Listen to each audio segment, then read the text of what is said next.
The way the Quincies pulled up on the Soul Reapers needs to be studied. They pulled up 6 niggas deep in the Captain Commander's head office, smoked his lieutenant, and said, yeah, no, we've come to declare war, and dipped. Basically putting their dick and balls on the table saying, we're getting ready to penetrate y'all. There's nothing you can do about it. And boy, were they right. Soul Reapers gathering all around the Sarate getting ready for this invasion. Scuffed eyes and said, everything's going to be okay. But boy, was this nigga a adamant liar, cause immediately after he said that, beams of blue light started emitting out of the ground.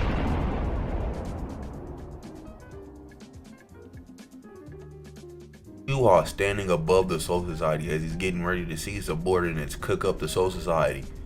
Graham pops up and he's like, hey man, I wasn't there when it happened, but a bunch of y'all Soul Reapers cooked a bunch of us Quincies, and I took that personally. So we're going to personally remove your heads.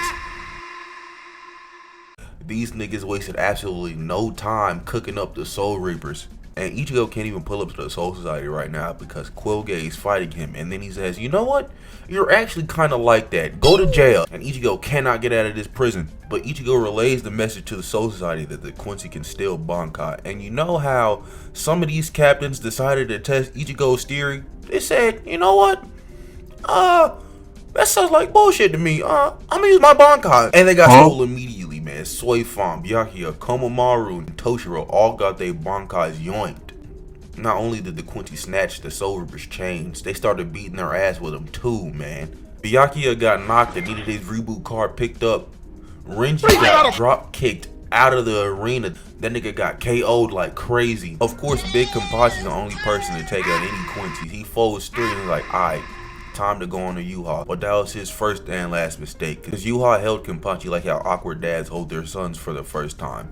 Yamamoto, after watching his whole squad get wiped, he's like, alright, time to do something. He pulls up on Jerome, turns bro into dust, and says, Yamamoto's whole thought process this whole fight with Yuha was like, I'm not like those other niggas you fought. I'm different.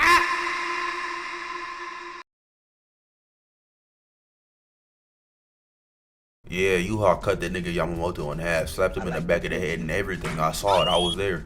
After Yuha cooked the head commander, he snatched that nigga's chain as well. Crazy disrespectful, and started stomping on that nigga's dead body. What's up with you, dog? You won. You don't gotta do this no more. There is no point to prove, but I ain't gonna lie. If I was holding in over 1,000 years of repressed anger for a certain nigga, I'd probably stomp on their dead body too. So, all power to you, Yuha. You got it.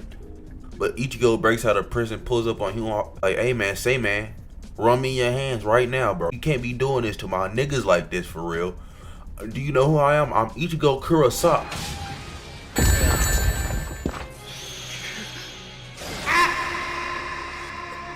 Yuha's just very disrespectful in the way he fights niggas, because there's no reason for you to slam me on the ground and stab me in the neck. But I can't even be mad. Yuha trying to make sure the job is done.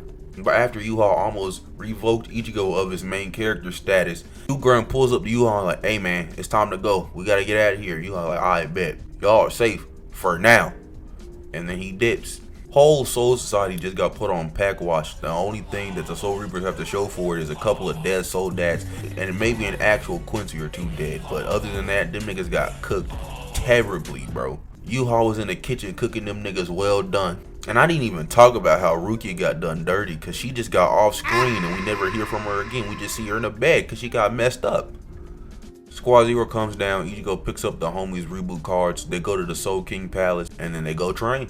The other Soul Reapers that didn't go to the Soul Palace and got their Bankai stolen also train. Ichigo does his training. He has a coming to Jesus moment and finds out it's him. He's niggas.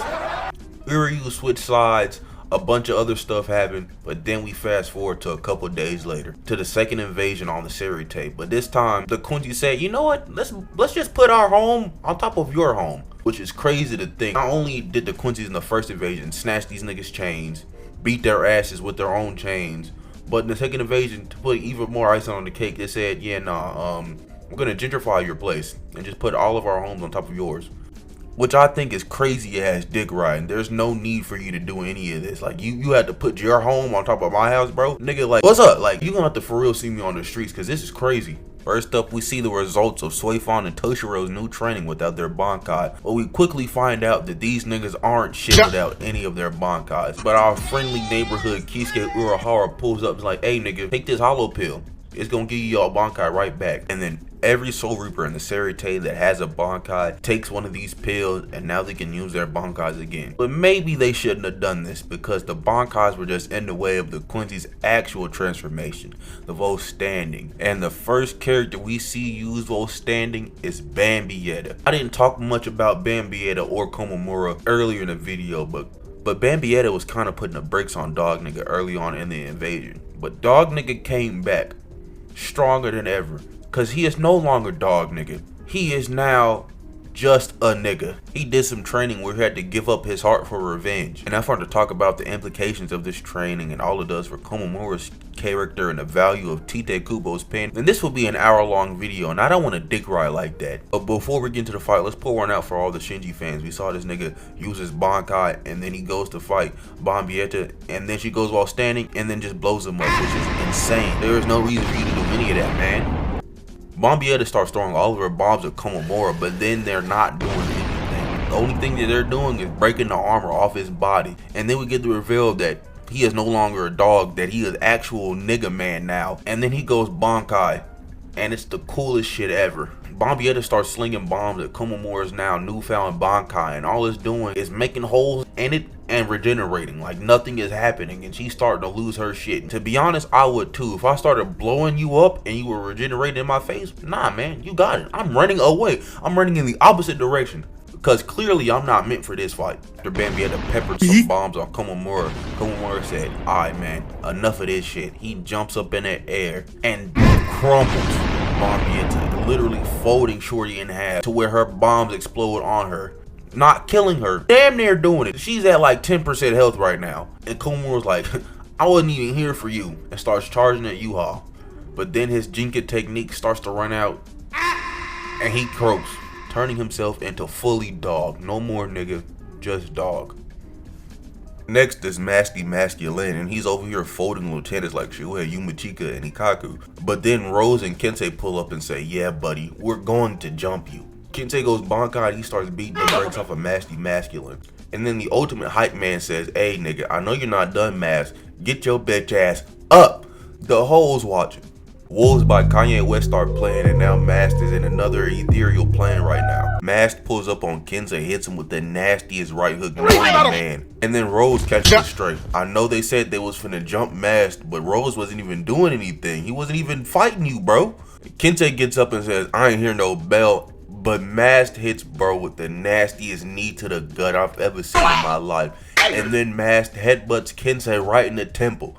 Kensei still trying to fight back, but it don't mean nothing because Mast says, I'm gonna break your arm, and shatters Kensei's arm. I'm talking about this nigga blew Kensei's elbow out like there's nothing there. And then to put the icing on the cake, Mast says, I'm gonna hit you with a King Kong knee, as he hits Kensei with a King Kong knee, landing right in that nigga's sternum. I'm not gonna lie, Rose not a real ass nigga at all. He did not give no shits about what happened to Kensei. He just said, alright bro, it's time to sneak. Rose used his Bankai. Mast's rebuttal to that was, here's the star-shaped hole in your chest now. But you know who comes saves the day? Big Renji. Stop booing, he's different. I know this nigga track record ain't been the best, but he puts up an all-star game against Mast. But before we get to Renji, let's talk about Mast's childish ass.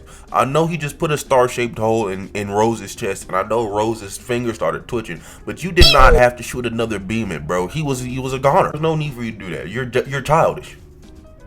But here comes Big Renji, saving what little life Rose had left. Renji pulls up on Mast. Mast asks, who are you? And Renji's response to that was, I'm a villain. If you didn't believe Renji was finna put up an all-star game after dropping that banger of a line, then I don't know what to tell you. You just need to have more faith in the kid. Rukia is also there, but if Rukia and Renji fought masked, that would have been the most one-sided slaughter we've ever seen in anime. But she picks up Kensei and Rose's lifeless bodies as she lets her future husband handle the business with Mast. Renji sees that little nigga James pop up. He says, alright, I'm already tired of your shit and I've been here for 2 seconds, and he cuts him in half again. But Mask didn't take too kindly to that, but it didn't mean anything cause Renji damn near cut the nigga Mask in half. Mask says, alright, enough of you Soul Reapers. He takes off his clothes, revealing the full wrestling garb. Starts hitting Renji with lariats and whatnot. Kinda cooking, bro. Renji is taking absolutely no damage. None of this is doing anything to him.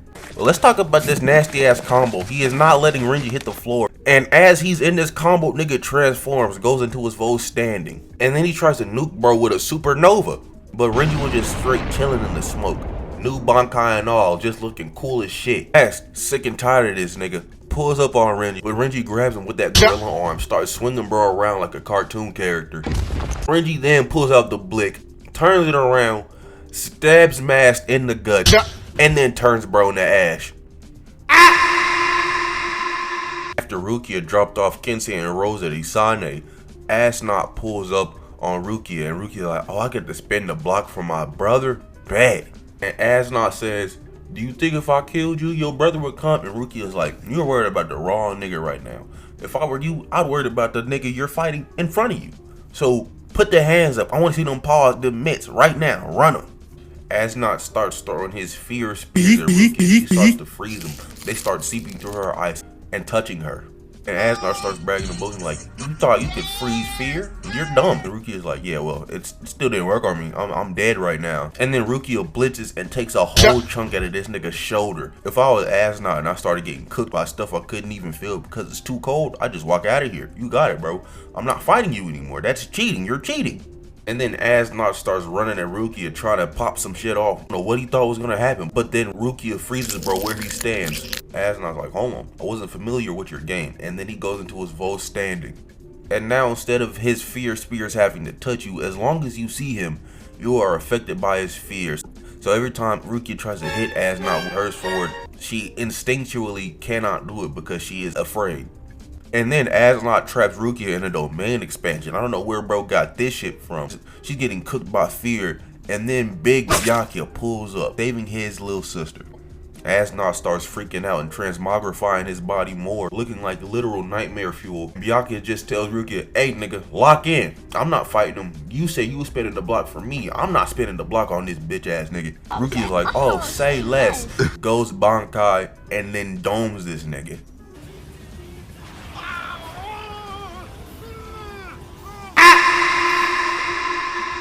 And the music that played in this scene is absolutely beautiful. I can't play it or I'll be struck down with the fury of 1,000 suns, but god damn that nigga was cooking. We move on to Isane and Yachiru chilling in the infirmary, waiting on one of their best friends to get from the actual death battle that they were told to do. And then this old ass nigga pulls up, starts messing with Yachiru and Isane, but Yachiru is about that life. Every time this nigga pops up and pops out, he's ready to punch the mess out of bro. But Big Gremmy pulls up and says, alright, that's enough out of you little nigga. And imagines that bro didn't exist anymore and he just blows up. Bro kills Quincy and Rose and turns Yachiru's bones into cookies. And then the biggest of big steppers pulls up, Kenpachi Zaraki. And Gremmy's like, oh, I heard about you, little nigga. You're the strongest Soul Reaper. I'm the strongest Quincy, bro. You know what? I think it would be cool if we linked up, you know, fought or something like that. And Kenpachi's like, you took the words right out of my mouth. Kenpachi goes to slash Gremmy, but it does nothing but stomp on his shoulder. And then Gremmy starts talking hella mess. He says, hey, look, man, just imagine you didn't cut me. And Kenpachi said, man, if you don't shut your ass up, and still cuts him anyways. And then Kenpachi starts talking heavy to Gremmy. He says, your puny imagination can't form anything I can't cut. That's my goat for real. If you don't like Kenpachi, you just gonna have to see me in the streets for real. Cause how can you not like this nigga? Gremmy's flinging lava at Kenpachi. He slashed that away, cause of course he did. And then Kenpachi jumped up in the air trying to slash Gremmy. And then Gremmy says, I just imagined that air was already underwater. This nigga has the most broken power ever of all time. Cause that's crazy. Like, why are you doing this to me, man? And then Gremmy tries to bury Kenpachi under this cube that he formed. But that don't work on Kenpachi, cause like you said, there's nothing that he can't cut. And he breaks out of it. And we all know Kenpachi love doing this shit for the thrill of the game. He starts talking to Gremmy and says, hey, if you're the strongest, when you wanna fight the strongest? Giving this nigga Gremmy 7 epiphanies. And then Gremmy's like, you know what, you're right. And then he starts pulling out straps and rockets. But of course, none of those work on Kenpachi. Kenpachi jumps up and slashes her across the chest again. But that was just what Gremmy wanted as he sandwiches Kenpachi with. But Kenpachi breaks out of it and slashes him across the chest again. This nigga Gremmy has never been hurt like this. He's getting cooked and scared right now. And then to put the icing on the cake, Kenpachi slashes that nigga across the chest again, putting an X right down that nigga shit.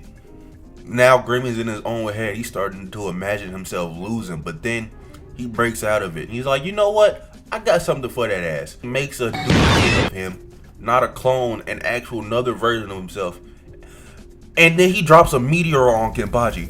And you know, anyone else in this situation, after seeing a meteor getting dropped on them, they'd be shitting their pants.